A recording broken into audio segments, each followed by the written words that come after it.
절식남이라는 게 있다고 그래요.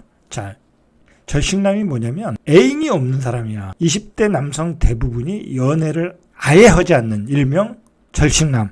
자, 이게 일본에서 나온 신조어예요. 자, 아예 남자 60%, 65%는 애인을 사귈 생각도 없는 거야.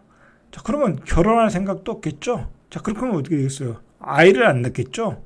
그러니까 일본이 120년 만에 최저 출생률을 기록하고 있다. 자, 일본의 어떤 특징이지만 결국은 이거 우리도 닥칠 문제야. 자, 이런 절식남이 생긴 이유는 결국은 이제 취업과 경제적인 문제. 취업도 비정규직으로 되고 월급도 시원찮고 그 돈으로 집도 살 수 없고.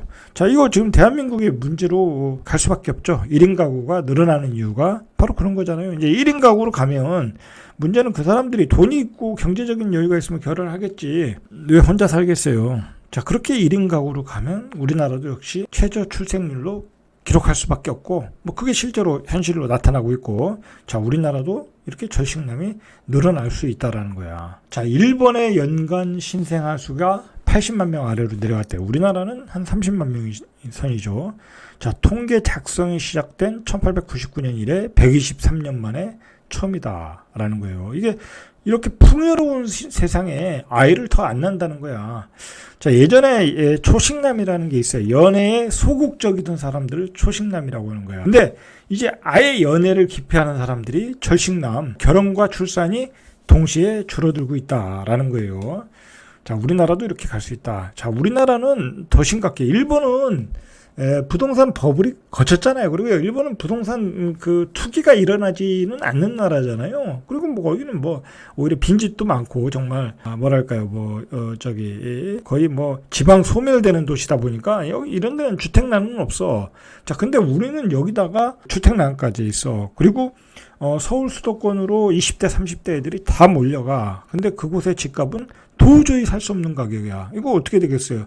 우리의 미래야. 초식남, 절식남. 그렇게 보셔야 된다니까. 대한민국은 이렇게 심각한 상황으로 가고 있는 거야. 그런 가운데서 젊은이들이 우상으로 여기는 사람들이 갭투자다. 이건 문제가 있는 거죠. 이건 문제가 있는 거야. 자, 요즘 경기 침체가 굉장히 심각하다고 그래요. 얼마나 심각하냐면 딱 이거 하나로 보면 알아. 지금 얼마 전까지만 해도 뭐 중고차가 상한가였잖아요. 뭐 새 차보다도 비쌌던 게 중고차 아니야? 근데 요즘 중고차가 팔리질 않는데, 지난해와 비교하면 23일 카이지유 데이터 연구소에 따르면 올해 1월부터 11월까지 중고차 시장에서 96만 227대 차량이 매입됐고 84만 7,673대가 매도됐다라는 거예요. 그래서 재고 차량이 11만 2,554대라는 거예요. 그러니까 재고차들이 쌓이고 있다라는 거야.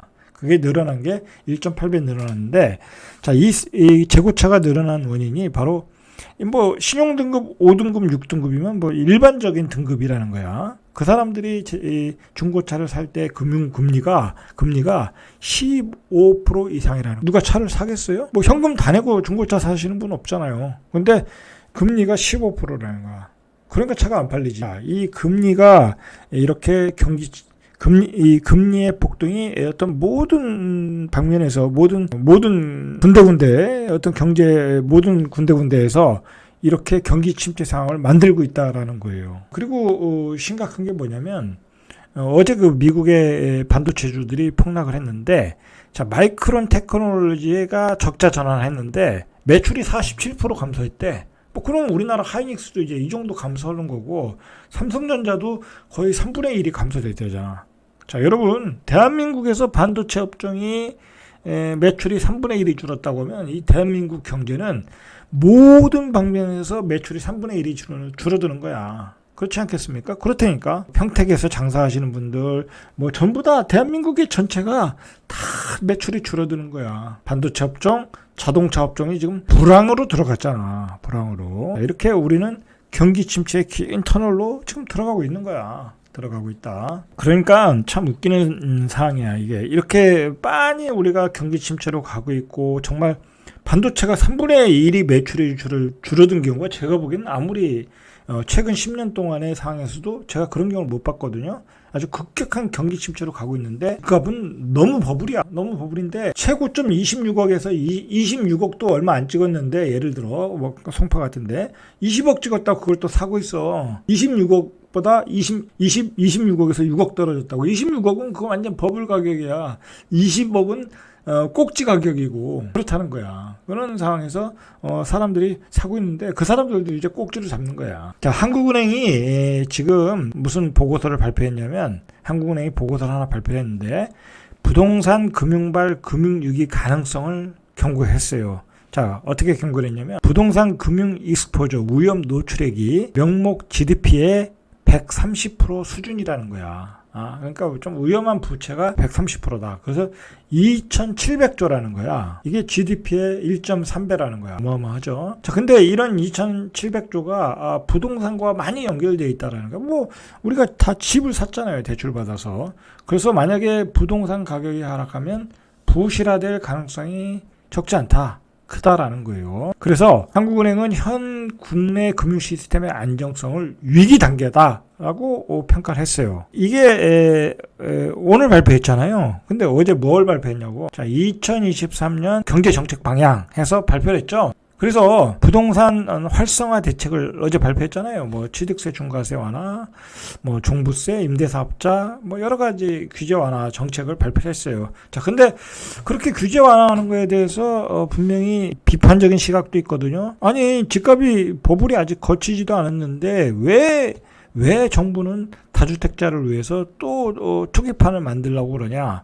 자, 그 비난을 받거든. 자, 그러니까 한국은행이 이 순서에 맞춰서 이걸 발표한 거야. 정부의 치밀한 계획하에 지금 이제 움직이고 있는, 어제의 대책이라는 것은 결국 안 할 수가 없는 거다. 이렇게 우리의 국내 금융 시스템이 위기 단계로 가고 있다라는 것을 한국은행이 발표한 거예요. 뭐 이건 거짓말 아니니까. 자, 그런 2,700조 중에 가장 문제가 되는 게, 대한민국은 대한민국의 경제의 4개의 기둥이, 첫째는 자동차, 그다음에 반도체, 그다음에 건설이에요. 그다음에 뭐 조선 정도? 자, 그런데 중요한 거는 이 건설업에 문제가 지금 많이 발생하고 있다라는 거야. 지금 보시면은 프로젝트 파이낸싱을 포함한 부동산 기업금융 1,074조 7천억, 작년 3분기보다 17.3%가 늘었다는 거. 더 늘었다라는 거, 프로젝트 파이낸싱. 왜냐면 이제 뭐 그전에 늘어났던 게 이제 작년에 나타난, 그전에 늘어났던 게 이제 3분기에 나타난 거잖아요. 뭐 그동안 부동산 경기가 좋았으니까 많은 프로젝트를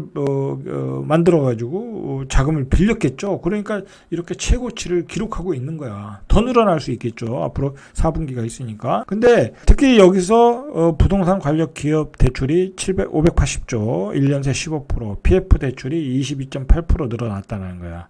그런데 증권사 PF 연체율이 6.4%에서 8.2%. 그러니까 프로젝트 파이낸싱에서 부실이 늘어나고 있고 앞으로 더 늘어날 수 있다라는 거야. 뭐 엄청나게 많은 그 프로젝트를 했잖아요. 근데 중요한 거는 우리가 뭐 건설사들은 다 잘 되는 거 아니야? 뭐 아파트 분양만 하면 다 팔렸잖아. 그렇게 생각할 수 있잖아요. 근데 잘 되는 것도 있고 못 되는 것도 있다고. 그럼 10개 중에 3개는 잘 되고 3개는 경기가 나빠지면 안 되는 거야. 경기가 좋을 때는 10개 중에 8개가 뭐 쉽게 다 팔리지만, 경기가 안 좋아지면 10개 중에 8개가 안 팔린다니까. 자, 그런 상황으로 가고 있다라는 거예요, 지금. 근데 그런 부동산 PF가 굉장히 많다. 연체율이 높아지고 있다라는 상황으로 위기 단계로 가고 있다라는 걸 한국은행이 이야기하고 있는 거예요. 그래서 빨리 규제 완화해서 부동산 시장을 활성화해야 된다. 그래서 다주택자에게 임대 사업자를 열어주고, 그리고 다주택자들이 집을 살 수 있도록 취득세를 완화해주고, 그렇게 해서 위기를 탈출하고 싶은 거야, 결국은. 자, 내년 상반기까지 만기 도래 예정인 PF 유동화증권이 총 34조 5천억이라는 거야. 자, 내년 상반기예요, 내년 상반기. 급해지겠죠. 자, 우리 경제 능력으로 이 34조도 쉽지 않아. 채권 시장에서 소화한다는 게. 뭐 지난번에 그 레고랜드발 사태 때 봤잖아요. 그 한전에서 30조 쭉 빨아먹으니까 뭐 그냥 채권 시장이 그냥 붕괴되잖아요. 근데 만기 도래 PF 유동화증권이 내년 상반기면 상황이 더 안 좋잖아. 자, 그 상황에 난리가 날 수 있다라는 거야. 34조. 그리고 지금 분양이 안 되잖아.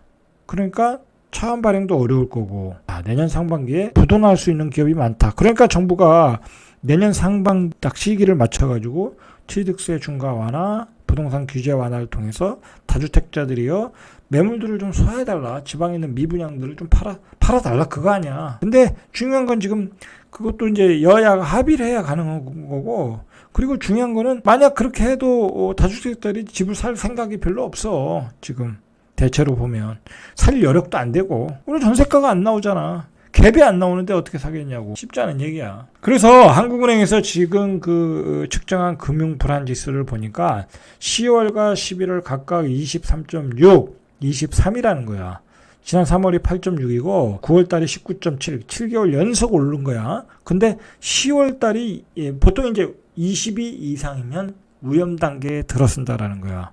그러니까 10월달, 12월달 굉장히 위험 단계로 들어섰다라는 거야. 이건 이제 수치가 계속 올라가면 더 위험해지겠죠.